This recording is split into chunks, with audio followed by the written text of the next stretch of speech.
SS multi info channel కి స్వాగతం. వివాహ పొంతన గురించి ఇంతకు ముందు కొన్ని విషయాలు వివరించాను కదా. ఇప్పుడు వివాహ పొంతన గురించి మరిన్ని విషయాలు తెలుసుకుందాం. వధువు నక్షత్రం, వరుడు నక్షత్రం. వధువుది కృతిక నక్షత్రము, వరుడు ఆశ్లేష నక్షత్రము. ఆశ్లేష నక్షత్రం స్వాతి నక్షత్రం. వధువుది చిత్రా నక్షత్రం, పూర్వభాద్ర నక్షత్రం. అనురాధ నక్షత్రం, ధనిష్ట నక్షత్రం. ధనిష్ట నక్షత్రం భరణి నక్షత్రం. శతభిష నక్షత్రం కృతిక నక్షత్రం.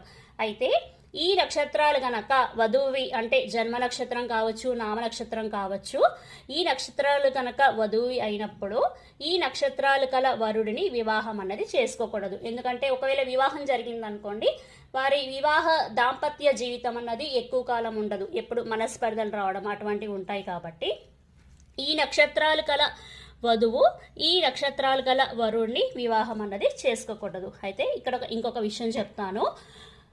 ఆర్ద్ర, పుబ్బ, పుష్యమి ఈ మూడు నక్షత్రాలు వధువి అయినప్పుడు, అంటే మనం ఎప్పుడైనా సరే వివాహ పొంతన తారాబలం అన్నది వధువు నక్షత్రం నుంచే మనము లెక్కిస్తాం. కాబట్టి వధువు నక్షత్రం నుంచి ఈ మూడు నక్షత్రాలు అంటే వధువు నక్షత్రం నుంచి ఆర్ద్ర, పుబ్బ, పుష్యమి 7వ నక్షత్రం కనుక అయినట్లయితే వారి వైవాహిక జీవితం అన్నది సంతోషంగా గడుపుతారు. అంటే వధువు నక్షత్రం నుంచి లెక్కించినప్పుడు 7వ నక్షత్రం ఆర్ద్ర నక్షత్రం అయిందనుకోండి, లేదంటే వధువు నక్షత్రం నుంచి లెక్కించినప్పుడు 7వ నక్షత్రం పుబ్బ నక్షత్రం, వధువు నక్షత్రం నుంచి లెక్కించినప్పుడు 7వ నక్షత్రము పుష్యమి నక్షత్రం. అంటే ఇవన్నీ కూడా వరుడు నక్షత్రం అన్నమాట. అంటే వధువు నక్షత్రం నుంచి వరుడి నక్షత్రం 7వ నక్షత్రాల్లో గనక మనం కౌంటింగ్ చేసినప్పుడు ఆర్ద్ర, పుబ్బ, పుష్యమి గనక వచ్చినట్లయితే వారి వైవాహిక జీవితం అన్నది సంతోషంగా గడుపుతారు. మరొక్కసారి ఈ పాయింట్ మీకు వివరిస్తాను.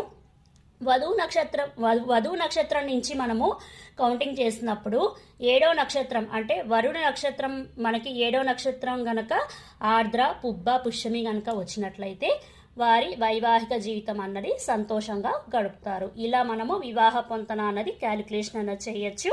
ధన్యవాదములు.